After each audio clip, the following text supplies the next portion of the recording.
Hi everyone, I'm Sania Farooqui and you are watching the Sania Farooqui Show. Joining us today, we have with us Negar Mortazavi. She's a journalist, political analyst, and host of Iran podcast. Thank you so much, Negar. It is really lovely and wonderful to have you on the Sania Farooqui Show today. It's great to be back. Thanks for having me, Sania. Sadly, we are going to be discussing something which is very, horrific that has happened in Iran. A 22-year-old Mahsa Amini died on September 16th in the hospital in Tehran after being arrested by the morality police for wearing an improper hijab. Could you give us a little bit more context to this? What happened? Who is she? What is improper hijab, and why are morality police officials after women who are however that they're dressed? Sure, Sania. So Gina or Mahsa Amini was a 22-year-old woman originally from the Kurdish area of Iran. She was visiting Tehran with her family, was riding the metro, gets off the metro, and is arrested by the morality police. The morality police is essentially charged with enforcing the mandatory hijab law, and in a practice that a lot of times just seems very subjective and unclear as to what the guidance or what the limit is. They have been arresting women on the street, guiding women, and then essentially arresting them, putting them in these police vans and taking them to the police station where they would have to attend trainings and guidance on how to dress appropriately.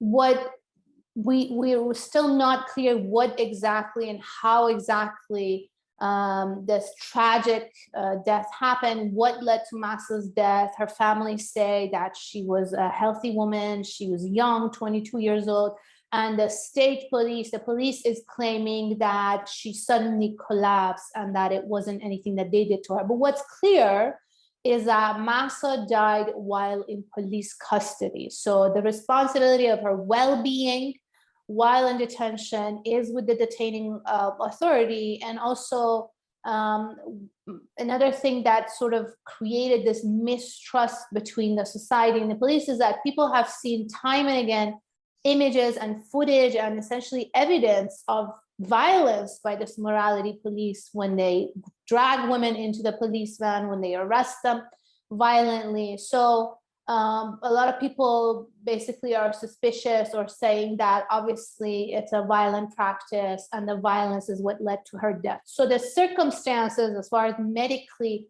of her death are not very clear.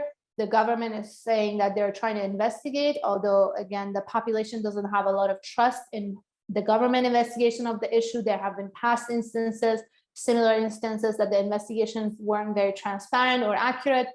So it's still murky, but I think the undeniable fact that both sides agree on is that she died while in police custody. Essentially, she was taken from her family and then her dead body was given back to them after her arrest and detention.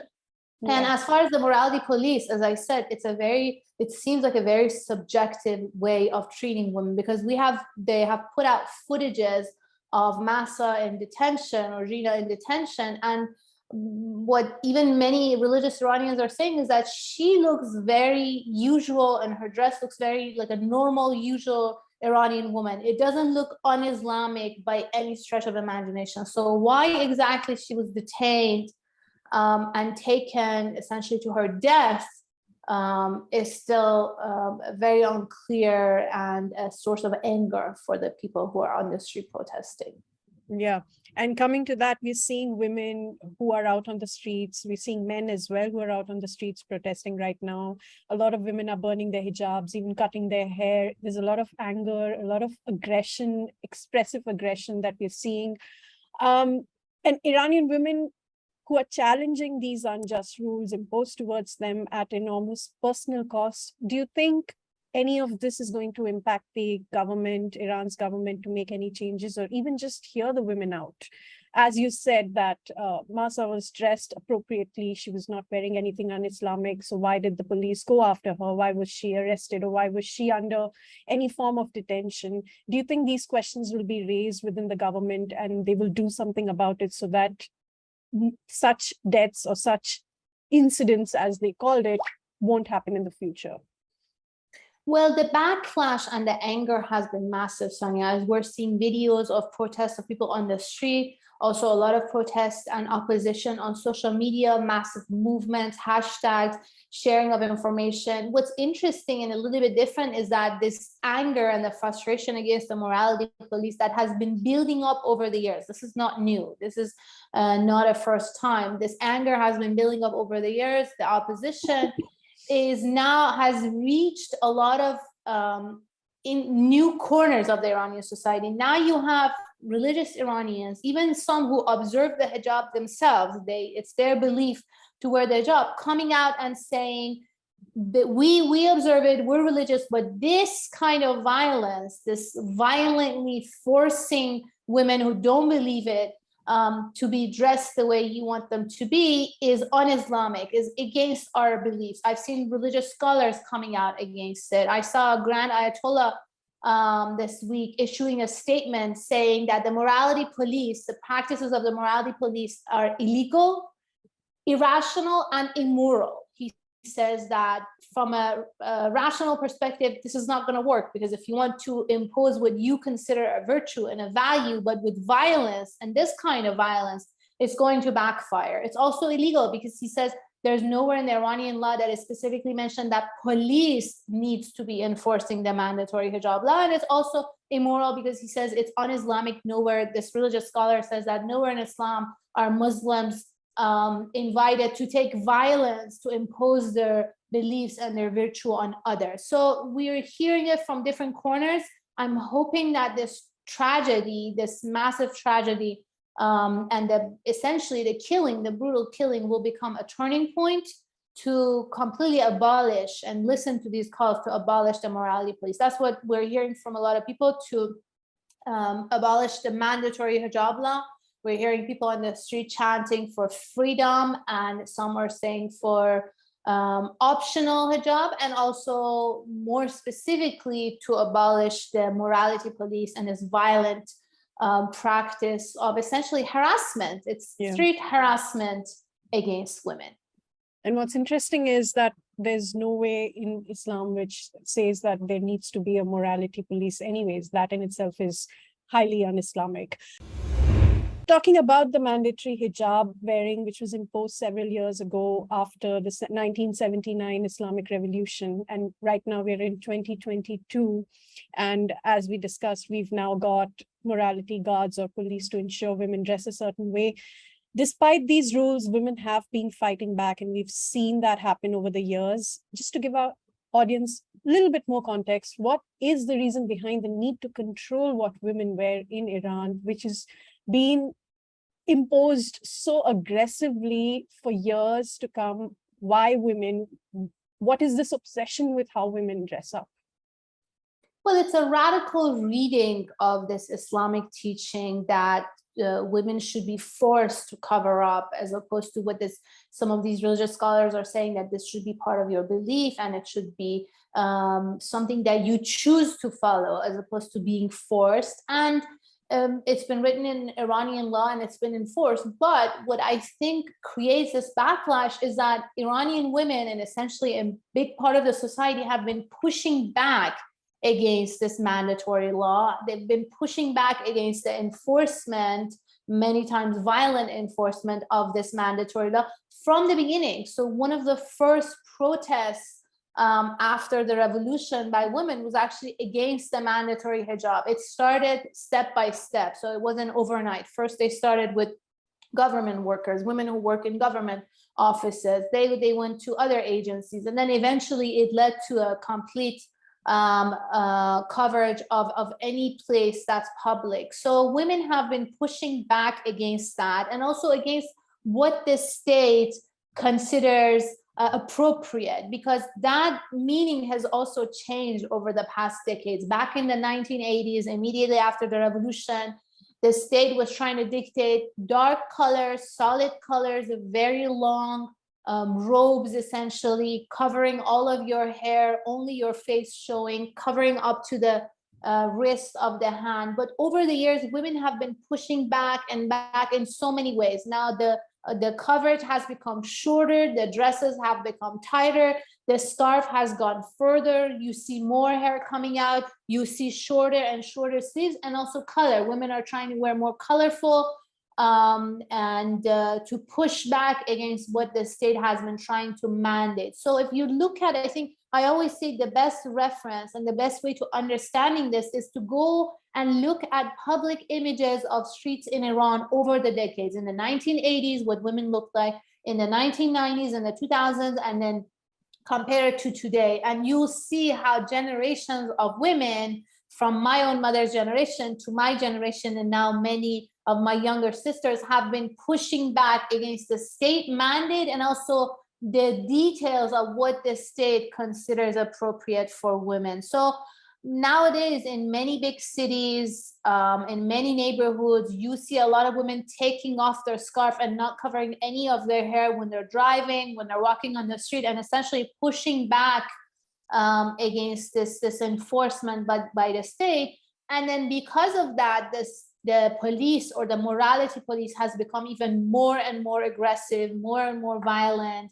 And they're resorting to these kind of methods to try to force it on women, because women have been pushing back so much, slowly but consistently, that now they're at a point that the morality police is resorting to a lot of violence. But I'm hoping that this event and the protests will become a turning point and lead to the eventual abolishment of this entire practice. Yeah, but the crackdown that's happening in Iran is not just limited to women. There appears to be a larger and a broader crackdown on journalists, intellectuals, artists, filmmakers, and we've seen a lot of arrests and different kind of harassments that take place. What is your, what is your take on that, and why is it that any kind of freedom in Iran always comes at a price, at a cost? Why is it not easily accessible to individuals? Well, there's a lot of, as you said, political repression, social repression. There's a lot of pressure on the civil society, on intellectuals, on journalists, on thinkers, academics, even artists and filmmakers. Prominent filmmakers are banned from making films. Some are banned from traveling to international festivals. Some are even arrested and detained. Same with journalists, same with political activists. The state wants to put this kind of control and on the narrative that's put out there, on any kind of resistance or dissent that is coming against it, and then combine all of that with the very bad situation of the economy. So when we're seeing these young generations of Iranians on the street, angry and frustrated, yes, they're angry at the morality police, they're frustrated, but there's also an underlying grievance of them not seeing a future for themselves, not having hope. There's a high rate of unemployment. The value of the Iranian currency is declining. All of these have been building up, and then the repression, the violent repression and the crackdown on protests. Now you see the flare-ups across the country with a shorter time distance. So time again and again and again. It used to be every few years. Now it's a few times every year. That people come to the street and try to show their anger and the frustration at the entirety of the political structure, but then also on every single issue that has been kicking off every instance of protests. So in 2020, Iran had announced that 41 years after its establishment, it was welcoming the possibility of women's leadership at the highest level of the government. While this was most welcomed, it was also political representation without rights. Women are still banned from entry in certain fields of study, excluded from public spaces, many barred from singing, dancing, or even just attending a game, a sport, a match where both men and women are, supposed to sit together. Simply put, women and girls in Iran are vulnerable to violence and harassment at a drop of a hat. Do you think this will change now? I know you said you were optimistic and hopeful that we'll see some changes happening towards the attitude when it comes to the morality police, but overall, the social, political, the control towards women, do you think now we're going to see any changes take place in that? Well, I think, Sania, change is inevitable because the anger and the frustration and the list of grievances that I'm saying are just becoming more and more, and they're piling up. It's not going anywhere. The situation of the economy, the political repression, the social repression, arts, culture, anywhere, anything that we're talking about is just piling up. And if it's not addressed by the state, then it will essentially get to a point of explosion or an eruption. So I think it needs to be addressed by the state. And these turning points, a tragic event sometimes can become a turning point for change to happen. And that's why I'm seeing this demand for change coming from all corners of the Iranian society, and Iranians are risking their lives, staying on the streets, protesting on the streets to basically force this change on the state. Whether the government and the state is going to listen, is going to implement the change, I don't know. I'm hoping so, but it just seems like it really has been a turning point for the society to say enough is enough. Yeah. When it comes to this specific topic, the morality police should be abolished, mandatory hijab should be abolished. We need freedom, we need justice, we need equality, and demanding the rights by staying on the street and at times risking their lives. Got it. All right, Negar, we've run out of time, but thank you so much for joining us today. It was really wonderful to have you, as always, and I hope that you stay safe, and we look forward to perhaps better conversations about what's happening in Iran and when it comes to women's freedom and rights. So thank you again so much for joining us today. Thank you for having me, Sania. Great to see you. And for those of you who've tuned in, thank you so much for watching. I hope you'll subscribe to our YouTube channel and follow us on Facebook, Twitter, Instagram, and Spotify. I'll see you again next week, so stay tuned.